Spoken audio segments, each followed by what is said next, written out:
Hi అండి, అందరూ నమస్కారం. నేను మీ వేణుగోపాల్ రెడ్డి ఫ్రమ్ జోష్ ఇన్నోవేషన్స్ ప్రైవేట్ లిమిటెడ్, జోష్ institute of foreign languages, adenine career guidance సంయుక్తంగా విదేశాల్లో ఉన్నటువంటి అనేక మంది పేరెంట్స్కి అవసరమైనటువంటి దాసా రిలేటెడ్ వీడియోస్ మనం చేస్తూ ఉన్నాం. దాసా ఎలిజిబిలిటీకి సంబంధించి ఈరోజు నేను అనేక సీక్రెట్స్ మీతో పంచుకోబోతున్నాను. ఒకసారి మీరందరూ కూడా చూడండి, ఎందుకంటే ఇది చాలా సెన్సిటివ్ సబ్జెక్ట్. చాలామంది అనేక సార్లు చెప్పినప్పుడు కూడా రిపీటెడ్గా మిస్టేక్స్ అనేవి జరుగుతూనే ఉంటాయి. కన్ఫ్యూజన్ లేకుండా దాసా ఎలిజిబిలిటీస్ గురించి ఈరోజు మనం డిస్కస్ చేద్దాం.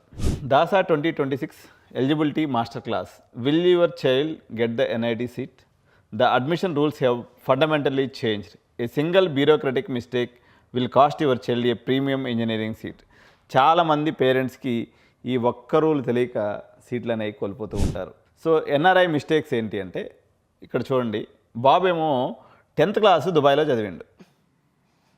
జేఈ మెయిన్స్ కోచింగ్ బాగుంటుంది కదని తీసుకొచ్చి మాదాపూర్లో, హైదరాబాద్లో హాస్టల్లో పెట్టిండు.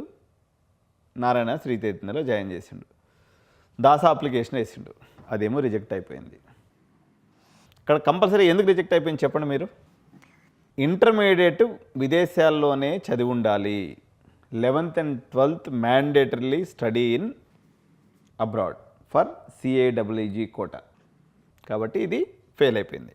So welcome to DASA 2026 direct admission of students abroad, the ultimate gateway for NRIs, OCIs, PIOs and foreign nationals to secure guaranteed seats in India's premier institutes.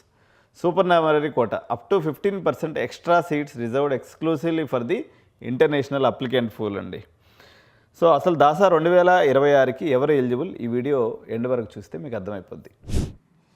So eligibility blue ప్రింట్లో మనం తీసుకున్నప్పుడు first ఇది nationality అండి. Who is legally permitted to apply.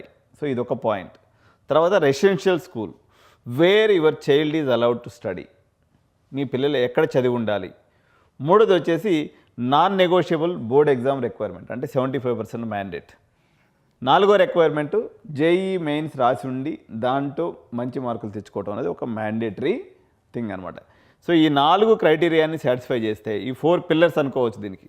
So ఈ 4 పిల్లర్స్ని కానీ మనం satisfy చేస్తే మనము దాసాలో సీట్ కొట్టుకోవచ్చు అనమాట. సో NRIs అంటే ఎవరు? హోల్డింగ్ అండ్ ఇండియన్ పాస్పోర్ట్ ఉంది, వాళ్ళు NRI అంటారు. విదేశాల్లో ఉంటారు, బట్ వాళ్ళకి ఇండియన్ పాస్పోర్ట్ ఉంటుంది, వాళ్ళని NRIs